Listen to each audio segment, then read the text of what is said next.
میرے نبی نے عبداللہ بن ابی سے نباہ کر کے دکھا دیا، جو منافقوں کا سردار، باقی منافقوں کا تو کسی کو پتہ نہیں تھا سوائے میرے نبی کے، عبداللہ بن ابی کا منافق ہونا سب کو معلوم تھا، یہ منافق ہے، اور آپ کے پیچھے نمازیں پڑھتا رہا، آپ نے اس کے اپنے ساتھ رکھا۔ ایک دن آپ پانی پی رہے تھے، عبداللہ بن ابی کے بیٹے عبداللہ پکے صحابی تھے، کہنے لگے یا رسول اللہ تھوڑا پانی تو بچا دیں۔ آپ نے کہا کیا کرو گے؟ کہا اپنے باپ کو پلاتا ہوں شاید ایمان مل جائے۔ آپ نے پکڑا دیا، گھر آیا، کہا ابا یہ پانی پی لے۔ کہنے لگے یہ کیا ہے؟ کہا یہ میرے نبی کا بچا ہوا پانی ہے، پی لے شاید تجھے ایمان مل جائے۔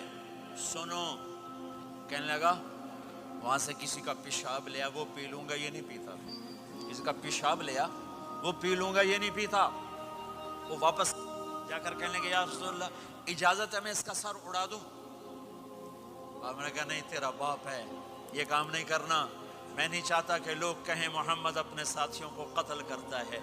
اور جب وہ مرا کم وقت ان کے بیٹے آئے، یا رسول اللہ میرے باپ کو جنازہ پڑھائیں گے؟ آپ نے کہا پڑھاؤں گا۔ کفن دیں گے؟ کہا دوں گا۔ کہ اپنا کرتا دے دے، آپ نے کرتا اتار کے دے جا، اس کو کفن دے دو کہ شاید کم وقت بخشا جائے۔ اور اب اتنی نفرت ہے کہ ایک دوسرے کا جنازہ بھی نہیں پڑھتے، سلام بھی نہیں کرتے، مسجدوں میں لڑائیاں ہو رہی ہیں۔ آپ نے کرتا دیا، اس کو پہنایا، آپ جنازے کے لیے کھڑے ہوئے، حضرت عمر آگے آ گیا، یا رسول اللہ آپ کو پتہ یہ کون ہے؟ کہ عمر مجھے بتاتے ہو یہ کون ہے؟ مجھے نہیں پتا کون ہے۔ کہ اس کا آپ جنازہ کیوں پڑھ رہے ہیں؟ کہ اللہ نے کہا ہے پڑھ یا نہ پڑھ میں معاف نہیں کروں گا، تو میں پڑھتا ہوں شاید اللہ معاف کر دے۔ یہ میرے نبی کے اخلاق، یہ میرے نبی کی خوبصورت زندگی ہے۔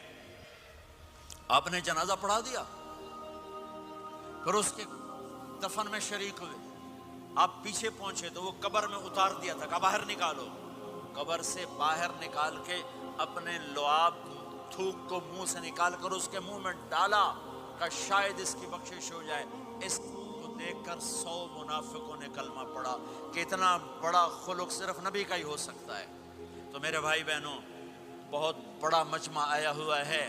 میرے نبی کی زندگی کا دوسرا پہلو، میرے نبی کی زندگی، معاشرت، پاکیزہ اخلاق، محبت بھرا پیغام، ماں باپ کے لیے، بیوی کے لیے، بیوی کا خامد کے لیے، بہن بھائیوں کا ایک دوسرے کے لیے، یہ ایک خوبصورت زندگی ہے جو آج ہم بھول چکے ہیں، مٹ چکی ہے، مٹا چکے ہیں۔ میرے نبی کے خوبصورت اخلاق، میرے نبی کا درگزر کرنا، میرے نبی کا معاف کرنا۔ 21 برس قتل کے منصوبے بنانے والوں کو آپ نے کہا مکے والے جاؤ معاف کیا، جاؤ معاف کیا، ایک جملے پر جاؤ معاف